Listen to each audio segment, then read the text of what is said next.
আজকের ভিডিও শুরু করছি পরম করুণাময় আল্লাহর নামে। আপনাদের সবাইকে স্বাগতম সূরা আল মাউন সিরিজের দ্বিতীয় পর্বে। আজকের এই পর্বে আমরা জানব সূরা আল মাউনের সহজ ও হৃদয় ছোঁয়া তাফসির এবং বাস্তব জীবনে আমরা এই সূরা থেকে কি শিখতে পারি। চলুন আয়াত ধরে ধরে বুঝে নেই। প্রথম থেকে তৃতীয় আয়াত। أرأيت الذي يكذب بالدين فذلك الذي يدع اليتيم ولا يحض على طعام المسكين তুমি কি তাকে দেখেছ যে বিচার দিবসকে অস্বীকার করে? সেই তো এতিমকে ধাক্কা দিয়ে তাড়িয়ে দেয় এবং দরিদ্রকে খাওয়ানোর জন্য উৎসাহ দেয় না। এই আয়াতের মাধ্যমে বোঝানো হয়েছে যারা মনে করে এই দুনিয়ায় যা খুশি করা যায় তাদের কোনো জবাবদিহিতা নেই। তারা মুখে মুসলিম হলেও মনে আল্লাহর ভয় থাকে না। তারা এতিমদের ভালোবাসে না, বরং তাদের অবহেলা করে ধাক্কা দিয়ে তাড়িয়ে দেয়।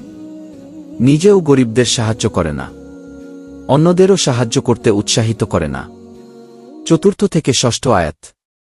فويل للمصلين الذين هم عن صلاتهم ساهون الذين هم يراءون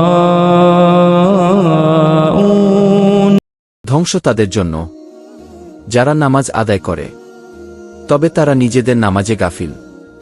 তারা লোক দেখানোর জন্য আমল করে। এই আয়াতে আল্লাহ তাআলা সতর্ক করেছেন তাদের সম্পর্কে যারা নামাজ পড়ে ঠিকই কিন্তু মন থেকে নয়। তারা নামাজে অমনোযোগী এবং অনেক সময় নামাজ পড়ে শুধু লোক দেখানোর জন্য, আল্লাহর সন্তুষ্টির জন্য নয়। সপ্তম আয়াত। ويمنعون الماعون এবং তারা সাধারণ উপকার করতেও কৃপণতা করে। এই আয়াতে বোঝানো হচ্ছে তারা শুধু নামাজে গাফিল নয়, বরং সাধারণ মানুষের ছোট ছোট প্রয়োজনে সাহায্য করতেও কৃপণতা করে। যেমন কারো হাতে এক গ্লাস পানি তুলে দেওয়া, দরজা খুলে দেওয়া বা কোনো সাধারণ উপকার করা। তাহলে আমরা এই সূরা থেকে কি শিখলাম? ইবাদত করব একমাত্র আল্লাহর জন্য, লোক দেখানোর জন্য নয়। এতিমদের প্রতি দয়া দেখাব, তাদের অবহেলা করব না। গরিব দুঃখীদের পাশে দাঁড়াব, তাদের থেকে মুখ ফিরিয়ে নেব না।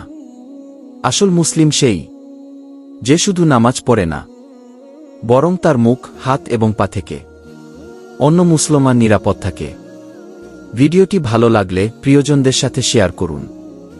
আর আমাদের পরবর্তী পর্বগুলো মিস না করতে সঠিক পথের সন্ধান পেজের সাথেই থাকুন। পরবর্তী পর্বে আমরা নতুন একটি সূরার তাফসীর নিয়ে আবার হাজির হব ইনশাআল্লাহ।